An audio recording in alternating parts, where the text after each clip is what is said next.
Баршаңызға сәлем, сіздермен бірге пайдалы арна. Әлем ғалымдарының зерттеуіне сүйенсек, ең ұзақ өмір сүретін әрі денсаулығы мықты болатындар жапондықтар екен. Оның құпиясы денсаулығына жасаған мына әдісте дейді. Достар, арнаға тіркелмеген болсаңыздар тіркеліп, лайк қойып, қазақ тілдік арнаның дамуына үлес қосыңыз. Сонымен, жапон халқы таңертең оянғаннан кейін бірден су ішетін көрінеді. Су көптеген ауруларға ем болатынын біз білеміз. Сөйтіп біз де таңертең су ішеміз, бірақ мұны бұлжытпай орындайтындар өте аз. Өздеріңізге мәлім, су бас ауруларын, жүрек проблемаларын, бронхит, ас қорытуды және басқа да ауруларды емдейтін сиқырлы күшке ие. Бірақ жапондықтар тек су ішіп қана қоймайды, міндетті түрде мына 3 сатты қосады екен. Лимон қосылған су. Лимон тілімдері қосылған суды денсаулық сусыны деп атайды. Лимон қосылған су С дәрумені мен калий элементінің қайнар көзі болып табылады. Нақтырақ айтқанда, иммундық жүйені нығайтады, жүйке жүйесін тыныштандырады, қан қысымын реттейді, ағзаның қышқылдығын қалпына келтіреді, зат алмасуды жақсартады, асқазан, ас қорыту жолдарының жұмысын дұрыстайды, несеп айдайды, теріні тазартады, әжімнің алдын алады, қара дақты кетіреді, қандағы улы затты шығарады. Сонымен бірге ағзадағы артық шлактар тазаланып, артық салмақтан да арыласыз. Екінші суға қосып ішетіні сарымсақ қосылған су.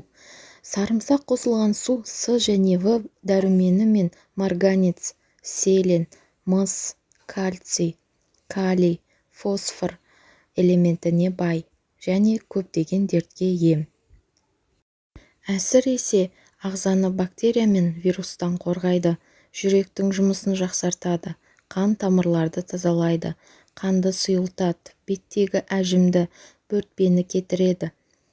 Суық тию, тұмау, бронхит, мұрыннан су ағу, тамақ ауруларын емдейді, иммунитетті көтереді, ағзадағы артық холестеринді шығарады, қан қысымын реттейді, онкологиялық аурулардың алдын алады екен. Үшіншіден, бал қосылған су ішеді екен. Бал қосылған су балдың емдік қасиетін айтпаса да бәрімізге белгілі. Ал бал қосылған су ішудің өзіндік ережелері де бар. Бұл емдік сусынды тамақтанудан 30 минут бұрын ішесіз. Мейлінше ішетін кезде дайындау керек. Алдын ала дайындап қойып, тоңазытқышқа сақтауға болмайды. Ондай жағдайда құнарын жоғалтады. Бал қосылған суды таңертең аш қарынға немесе түнде ұйқыға жатар алдында ішуге болады. Өйткені бал ұйқы шақыратын қасиетке ие.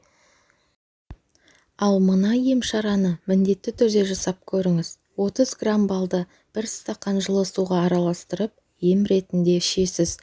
Сонда қан қысымы реттеледі, жүйке жүйесі тынышталады, ағза дәрумен мен минералды затқа бай болады, ағзаны қуаттандырып, жұмысқа қабілетті ашады, метаболизмді дұрыстайды, асқазан ішек жолдарын жақсартады, ағзаны токсиннен, бос радикалдан тазалайды, суыққа қарсы күреседі, бас ауруын қойдырады.